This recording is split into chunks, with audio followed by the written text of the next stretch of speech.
നെല്ലിക്ക മിഠായി ഉണ്ടാക്കാനായിട്ട് 40 നെല്ലിക്ക എടുത്തിരിക്കണേ. നമുക്കൊന്ന് കഴുകിയെടുക്കാം. നെല്ലിക്ക മുഴുവൻ കഴുകിയെടുത്തിട്ട് നമുക്കിത് ഇഡ്ഡലി പാത്രത്തിൽ വെച്ചിട്ട് ആവിക്ക് വെച്ച് വേവിച്ചെടുക്കാനാണേ.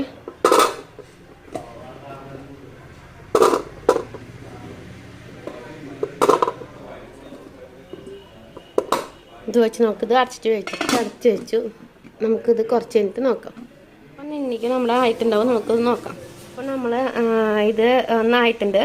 നമുക്കിത് വാങ്ങിയെടുക്കാം. നമ്മൾ വാങ്ങി വെച്ചിട്ടോ അതൊന്ന് ചൂടാറട്ടെ. എന്നിട്ട് നമുക്ക് പൊളിച്ചെടുക്കാം. നെല്ലിക്ക എടുത്തിട്ടുണ്ട്. 10-40 നെല്ലിക്ക ഉണ്ട്. ഇതുകൊണ്ട് നമുക്ക് ലേഖ ഉണ്ടാക്കാം.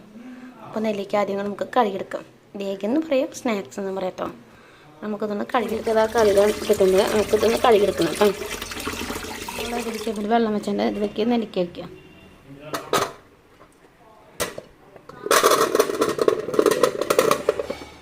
എന്നിട്ട് നമുക്ക് അടച്ച് 30 മിനിറ്റ് നേരം വേവിക്കാം. നെല്ലിക്ക മുഴുവൻ തണുക്കുന്നൊന്ന് മുറിച്ചെടുക്കാം. കുരി കളഞ്ഞ് നമ്മളിത് ആ കുരിയൊക്കെ കളഞ്ഞിട്ട് 2 കുപ്പികൾ എടുത്തിട്ടുണ്ട്. ഈ കുപ്പിരിക്കകത്തോടെ നമ്മൾ പഞ്ചസാര അരിടും, എന്നിട്ട് നെല്ലിക്കിടും. അങ്ങനെ അത്തോട്ട് വെക്കണേ. നോക്കണം. അത് ഈ കുപ്പിയിലല്ലെങ്കിലും പാത്രത്തിൽ, നമ്മുടെ ചോറും പാത്രമല്ലേ, തൂക്ക് പാത്രമല്ലേ, അതിലൊക്കെ പറ്റും കേട്ടോ. നമ്മളിതാ 1 ടീസ്പൂൺ കയ്യിൽ പഞ്ചസാര ഇട്ടു. അതിന് കുറച്ച് നെല്ലിക്ക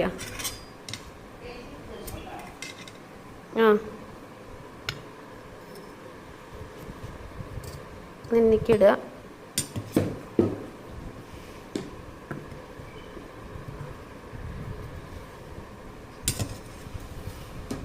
ഇതിങ്ങനെ അധിക ദിവസം വെക്കാൻ പാടില്ല കേട്ടോ. വെച്ച് കഴിഞ്ഞാൽ വൈൻ്റെ ടേസ്റ്റ് ആയിരിക്കും. അതുകൊണ്ട് 3 ദിവസം മാത്രമേ വെക്കാൻ പാടുള്ളൂ. ഇനി ഇതിൻ്റെ മുകളിലേക്ക് നമുക്ക് കുറച്ച് പഞ്ചസാര ഇടാം. അപ്പോൾ നമുക്ക് എല്ലാതും ചെയ്തെടുക്കാം. നമ്മളത് ലാസ്റ്റിൽ ഒരു ലെയർ നമ്മൾ വീണ്ടും പഞ്ചസാര ഇട്ടിട്ടോ. നമുക്കിത് ഇനി അടച്ചിട്ട് ഒരു 3 ദിവസം കഴിഞ്ഞ് നമുക്ക് എടുക്കാം.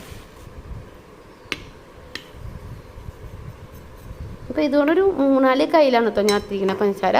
നമുക്കപ്പോൾ ഇതിൻ്റെ ഒരു 3 ദിവസം കഴിഞ്ഞിട്ട് നമുക്ക് എടുക്കാം. ഇതുപോലെ മറ്റേ കുപ്പിന് നമുക്ക് അടച്ചേക്കാം. ഇപ്പോൾ ഇത് മാറ്റാണ് കേട്ടോ ചെയ്യുന്നത്. ഓൾറെഡി ടിന്നിൻ്റെ കുപ്പിയിൽ ഇതാക്കി വെച്ചിട്ടുണ്ട് കേട്ടോ. ഇനി അടുത്ത് നമുക്ക് ഇതുപോലത്തെ കമ്പി പാത്രം അല്ലെങ്കിൽ തൂക്ക് പാത്രം ഇതെല്ലാവരും അവിടെ ഉണ്ടാവില്ല. അപ്പം നമുക്ക് ഇതിലും നോക്കാം എങ്ങനെയാണ് ചെയ്യേണ്ടതെന്ന്. അതിന് നമ്മൾ ആദ്യം പഞ്ചസാര ഇട്ടു, അത് കഴിഞ്ഞ് നെല്ലിക്ക ഇട്ടു,